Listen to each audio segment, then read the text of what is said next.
morning. Hope you're ready for a little laugh.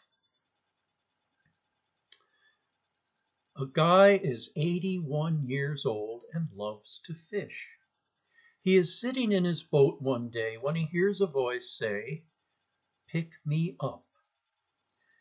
He looks around and can't see anyone. He thinks he is dreaming when he hears the voice say again, "Pick me up."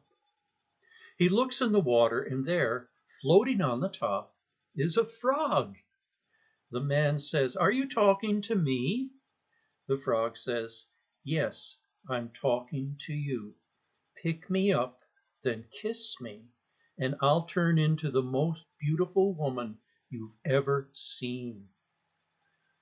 The man looks at the frog for a short time, reaches over, picks it up carefully, and places it in his front breast pocket.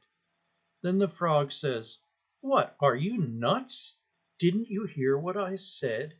I said, kiss me, and I will give you pleasures like you have never had." He opens his pocket, looks at the frog, and says, "Nah, at my age, I'd rather have a talking frog."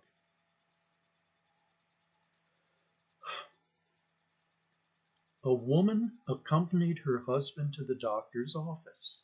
After the checkup, the doctor took the wife aside and said, "Your husband is suffering from severe long-term stress, and it's affecting his cardiovascular system. He's a good candidate for either a heart attack or a stroke. If you don't do the following 4 things, your husband will surely die.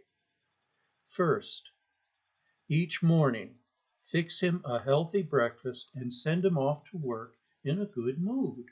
Second, at lunchtime, make him a warm, nutritious meal and put him in a good frame of mind before he goes back to work.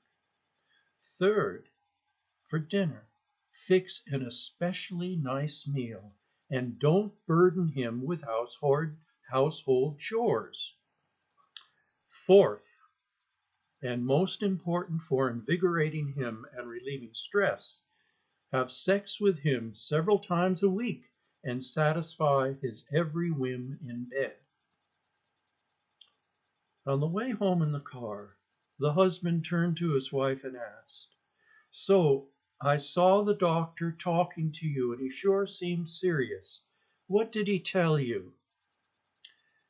"We need to make sure your will is in order." Do-its. Anesthesiologists do it unconsciously. Bigots do it intolerably. Cardiologists do it heartily. Drummers do it differently. Engineers do it mechanically. Frankenstein did it monstrously. Gillespie does it dizzily. Hairdressers do it permanently. Ivan did it terribly. Jacob and Wilhelm did it grimly. King Arthur did it nightly. Louisianans do it beautifully. Masturbators do it single-handedly. Nudists do it barely. Nixon did it trickily. Oil refiners do it crudely. Procrastinators do it later. Reporters do it sensationally. Shriners do it conventionally. Thespians do it playfully. Undertakers do it gravely.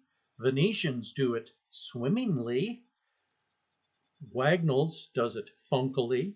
Yentas do it nosily. And Zen meditators do it thoughtlessly. I'd like to think I did it flawlessly, but I didn't. Lord Byron arrives in heaven, and he finds his old friend Shelley waiting at the gate. "Percy, I can't believe it. You died 2 years ago. Why aren't you inside?" "St. Peter says he's already got too many poets," says Shelley. "So I've been waiting here for you. Maybe together we can convince him to let us in. When St. Peter appears, he greets Byron by name. You two have both been naughty, he says, and I've already told your friend here that we're pretty full. We've only got room for one of you, so I'm asking you each to write a verse for me about one of my favorite places, Timbuktu. I'll be back in an hour to see what you've come up with.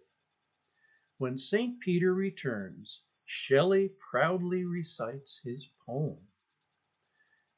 With feet upon the burning sand, I gazed upon the promised land, and in the far-off distant view, the paradise of Timbuktu. Very nice, says St. Peter. And then turning to Byron, he says, your turn, sir. With a wink to his friend, Byron begins.